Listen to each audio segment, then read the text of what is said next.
Part of the reason why I can do what I do, look at this, 12 o'clock at night, 12:10 at night, I just put a terminator on this truck so I can get it done, so I can get paid some money. Come in after hours, just hot, it's been hot as hell out here. So I said, you know what, it's Saturday night, I'll come down here, install this thing real quick, that way I can get this thing done.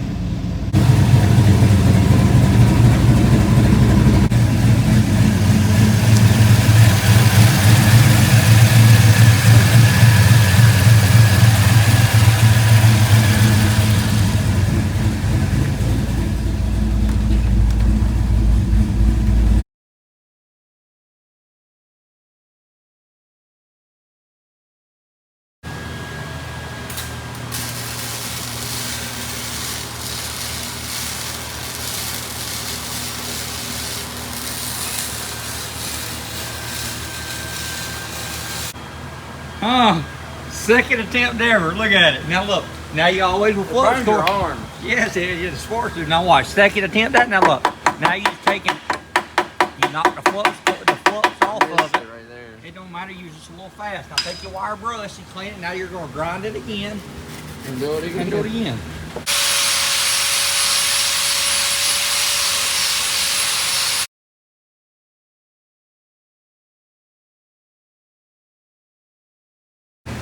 So I ain't videoed much of this, but I went ahead and cleaned that wire and harness up. Taped it, got it tucked in. Got my plug right here ready. I gotta move one wire for a ground wire. That way I clean all that up on the back side of that. Decided to go ahead and strip the front of it down and repaint all this stuff. So painted it, repainted the caster and camber plates. Took the motor plate from black to silver. Put the black off them and polished them out to make it look a little better. Doing a little bit of cleaning. So the next thing I'm gonna do, I'm gonna come in here, I'm gonna take these brake lines, I'm gonna move them inside the car just to get them off, to clean that up. Move them on inside the car out of the way.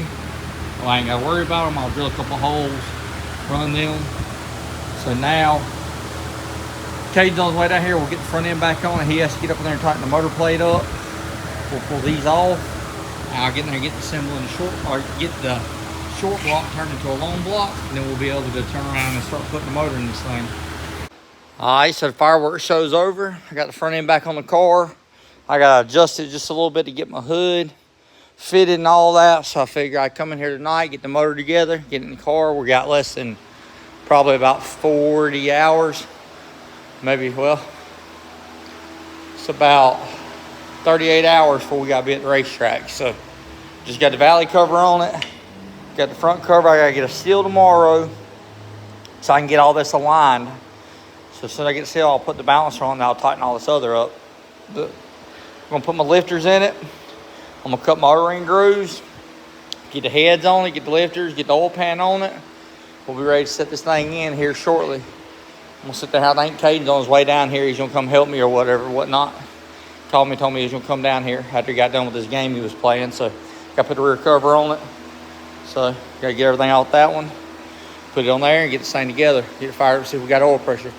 Excuse my fan. I'm gonna show y'all the poor man's way of doing this so you make sure your stuff's located right. So here's the grooves that Sonny cut me. Cut them just like he done in my other head. They're CNC'd exactly perfect. If you're on a CNC machine, this gasket was on the side that did not blow up, but these heads are cut exactly the same. We'll weld these water ports up. I got to come through here and I got to take my step bit and cut them back to where you get a little bit of weld out of them, which is nothing. Look at this head. Look how much better this thing looks. We got some new rods that we welded the water ports up with. And dang, this thing looks killer. It looks really, really, really, really good. This stuff Jake welded on and took care of all the water ports and all that. So these are our grooves right here. So here's what we do. We go through and we locate this. So we see where this groove's at and this groove. So what we do, we line them up dead on the dowels. And what I'll do, I'll come in here and make me a line. I'll come in here with a marker like this. And I'll set it up. I'll run me a line around it right there trying to keep it at a 45 on both sides of the gasket. Boom here. Boom. Then what I can do, I can take this off here. I can measure that distance to there. I can measure that distance to there to verify that that is a exact right point. And if that's the case, then I set these gaskets up on here, flip them over, set them up on my dowels, and I can turn around and measure off of it. So see, since I measure this side here, since I measure from here to my groove on there, then I know if I set my groove up off here, when I put it on the block, when I measure from the side of the block there, I'll know where my cutter needs to be at, if it makes sense. Once I know this is in the exact location, if that dot's there, then I'll measure from like this point of the block to there, and that'll tell me where I need to set my cutter up because we're cutting a circle. So as long as I get my cutter set there, then it's gonna be centered all the way around it. And that's how we get these points to where it pushes this gasket up in that hole like it's supposed to. Pretty simple process, but it has to be exactly right or otherwise it does not work correctly. So let me measure this stuff out. So I located the center of it. I measured from this lip here up while the gasket was on it. It comes up to that little dot right there. Pretty much where that black line is right there around it is about, you can see on each one of them right there, is where I need to cut my groove out. I need to set it up right there. So these sleeves go all the way out here to this edge. And we need to get it caught right here on the edge of that line. That black line, we need to center it dead on there. Head's torqued down. I gotta go through, got the rocker arms on. I gotta put the top ones in it, which are nothing. I gotta pull them out of the block. I'm gonna spin around, I ring the other side. Then I can get the head torqued on it. We'll put rear cover on, oil pan. We'll have us a motor.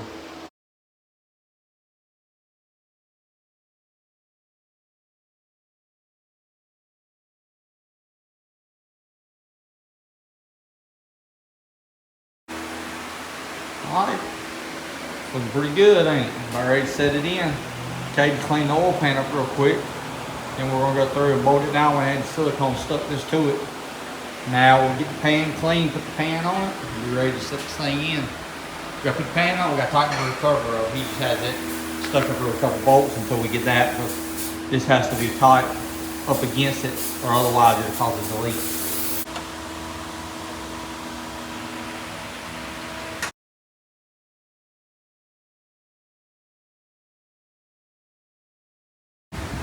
It's in there. I figured before it gets too late, I'd go ahead and fire it. It was about 9 o'clock at night. I went ahead and zip tied the cam sensor up because I got to wire this together. I got a new pigtail for both of those. We ain't never used that, so, or we, on this setup, we ain't used it. But we got it now, we're going to use it. Just got to wire it up. I got to put a nut on the back of that bolt there. I got to change out this clamp tomorrow and that clamp right there tomorrow. Both of them are bad. But let's fire it up, see if we got oil pressure now. It's full of oil, I ain't put no coolant in it or water. So I'm gonna fire it up first and let's run it for a few minutes.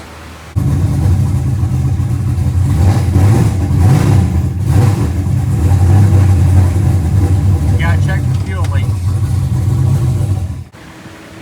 Want to verify that we ain't got no fuel leaks on the rails.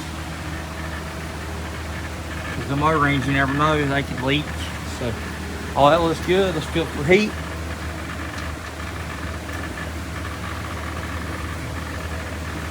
Y'all got heat on that side. Good heat on this side, so let's fire it back up, warm it up real quick.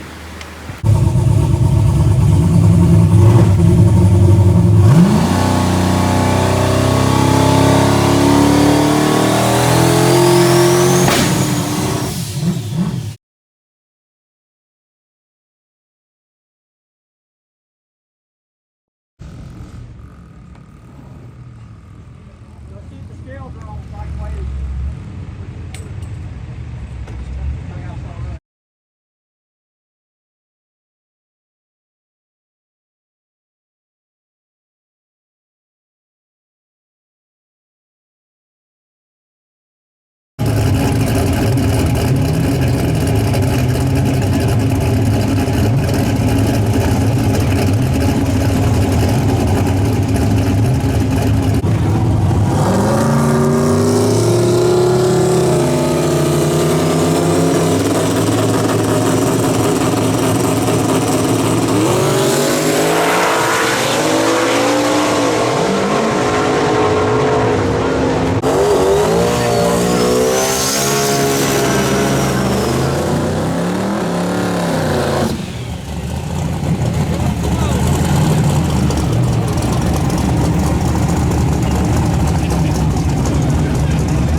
Okay, and here looking at the last run.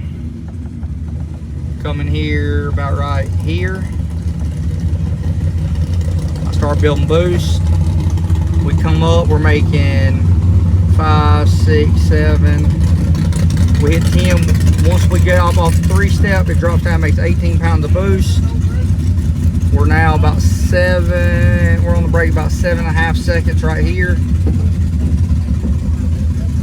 I start wondering if he's gonna get in, so I let off the brake. Or I let off the throttle. That's what this is. So then it dumps boost back. It starts talking about the 15, 16, 17 right there. So I'm waiting.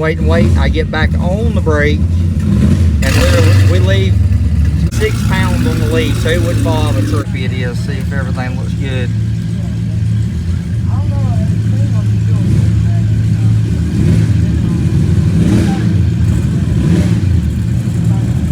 Let's look right here. Motor pressure looks good. Transmission pressure 234. All that looks great. So this right here, engine coolant pressure. This is pan back. I had actually added this to the motor, the dipstick hole. I put this in there so that way it would tell us what kind of pressure we're seeing. So at the end of the run, we start seeing. Well, that's probably the sensor acting up. I used the old sensor. But during the run, it didn't hit a lot, so we're good. I want to make sure we ain't got no coolant pressure sensor. We'll be looking for you back at 8:15. Oh well, oil pressure. Oil pressure looks killer. 82, 83 the whole run. IAT got a little warm. We're gonna put some fluid in it and go back and try again. Trying to get Sammy's car to start. It's not wanting to start for some reason. Well, we went to go up for our next round, and the crank sensor, we ended up getting RPM out of it. So this crank sensor was already in this block, and I didn't replace it. And I should have. I usually take my other one and always swap it, but I didn't on this one this time, and I guess probably just bit me in the ass. So, oh well, I unplugged the sensor just to make sure that the wire all looked fine. Everything looks fine as far as that. So we'll try to go through and get it back to the garage and figure out what the hell is going on with it. Go from there.